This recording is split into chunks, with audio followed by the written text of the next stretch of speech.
За Magic Finance програмн дээр авлага өгүүлгийн зээлтэй тохиолдолд үлдэгдэлт нь хэрхэн ханшийн тэгштгэл хийгдэх вэ гэдэг талаар авч үзье. За үүний тулд манай дээр өгөгдөл байж гэн зарцааны намжлах компани худалдаа хөгжлийн банкны долларын зээлийн үлдэгдэл бол байж гэн. За тэгэхээр эхний үлдэгдэл бол 159 мянган долларын эхний үлдэгдэлтэй. Тэгэхээр уг дүнгээ төлсөн он сар өдрүүд байж гэн. Төлсөн өдрийн Монгол банкны ханш өгөгдсөн байж гэн. За тэгээд үндсэн зээлийн төлбөрт хэдийг төлсөн бэ? Хүүгийн төлбөрт хэдийг төлсөн бэ гэсэн дүнгууд бол өгөгдсөн байж гэн. Тэгэхээр эдгээр мэдээллийг ашиглан Magic Finance програм дээрээ ханшийн тэгшгэлийг хэрхэн хийх талаар авч үзье. За програм руугаа нэвтэрж ороод тайлан харах гэсэн товчлуур дээр дараад тогтмол гэсэн хэсэг дээр байршиж байгаа ханшийн тэгштгэл хийх гэсэн хэсгээс ханшийн тэгшгэлийг бол хийж өгнө.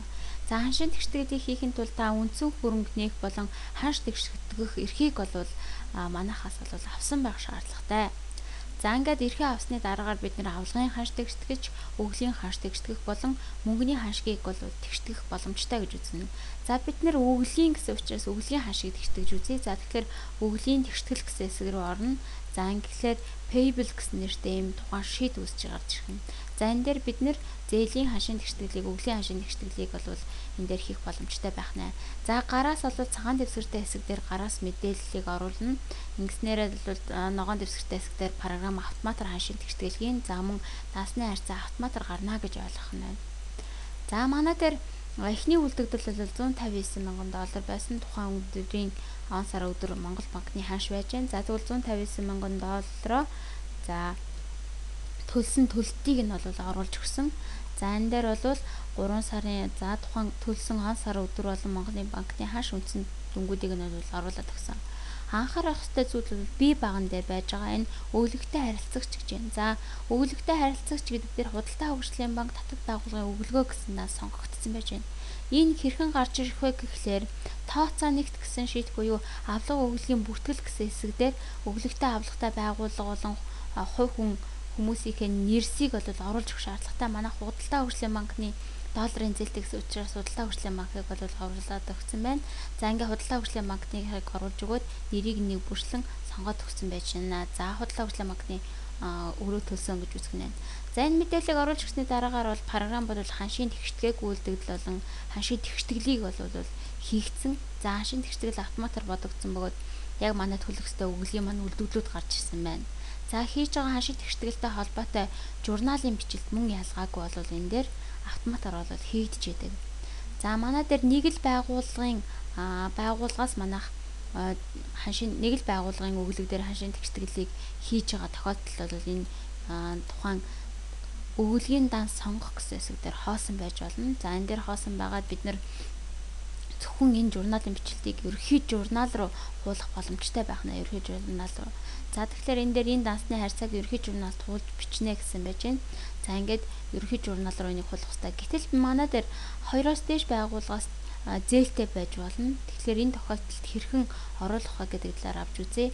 За манай худалдаа хөгжлийн банкнаас зээлтэй тэгвэл хувь хүнээс мөн ялгаагүй зээлтэй гэж үзье. За тэгвэл хувь хүнээс зээлийг оруулахын тулд бид нар энэ үлдэгдлийг бол тэглэх ёстой. Энэ дээр бол үлдэгдэл орж ирээд байгаа. Эцсийн үлдэгдлийг тэглэхийн тулд бид нар авсан зээл гэсэн хэсэг дээр end гэсэн үгийг оруулж өгнө. За энэ end гэсэн үгийг оруулаад өгөх юм бол манай өмнөх зээлийн үлдэгдэл бол тэглэгдээд дараагийн зээлийн ханшийн тэгшгэлийг хийх боломжтой гэсэн үг байна. За тэгвэл би хувь хүнээс бол зээл авсан гэж үзье. За тэгэхээр энэ ханшийг оруулж өгөөд авсан зээлийнхаа дүнг оруулж өгснөөрөө бол програм бол автоматар ханш тэгштгэл өглөгийн эцсийн үлдэгдэлд хөргөр гарна. Гэтэл манай дээр эхний үлдэгдэлээр ханшийн тэгштгэл гэсэн зүйл дээр дүн гарч ирээд байна. За энийг гаргахгүй байхын тулд бид нар яах вэ гэхээр яг тухайн авсан зээл авсан эхний үлдэгдлийнхээ Монгол банкны ханшийг за дээдлийн нүдэнд нь бол хуулаад тавьчихна. За ингэж хуулж тавьж өгснөөрөө манай дээр бол ханшийн тэгштгэл тухайн эхний үлдэгдэл дээрээ тэглэгдээд ханшийн тэгштгэлийн дээр бол гарч ирэхгүй байна гэж ойлгох нь байна.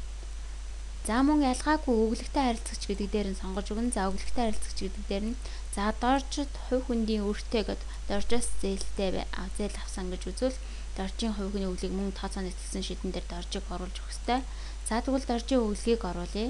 За доржийн өрийг бол 5 сарын 8-ны өдөр төлсөн Монгол банкны ханш орсон. За тэгээд үндсэн төлбөр төлсөн хүүгийн мөнгө төлсөн мөнгө орсон байж байна.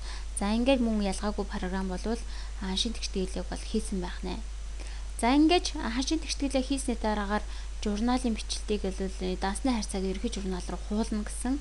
За энэ өгүүлгийн данс сонгох гэсэн хэсэг дээр хоосон байх юм бол за манайх байгууллагын өглөг болон хувь хүний өгүүлгийн ханшийн тэгштгэлийн дансны хайр цаг энэ дээр бол нийлээд нийт дүнгээрээ бол орсон байж байгаа. Тэгвэл бид нэр журнал руугаа оруулахдаа болвол тус нь оруулж өгөх ёстой. За тэгэхээр өглийн данс сонгох гэсэн хэсгээр дараад за эхлээд би дорж буюу хувь хүний өглөг гэсэн дансыг сонгож өгнө. Тэгвэл зөвхөн доржтой холбоотой өглөгийн данс журналын бичлэлд бол автоматар гарч ирсэн байх нь. Энийг хуулаад би ерөнхий журнал гэсэн хэсгээр бол оруулаад өгнө гэж үзэх нь.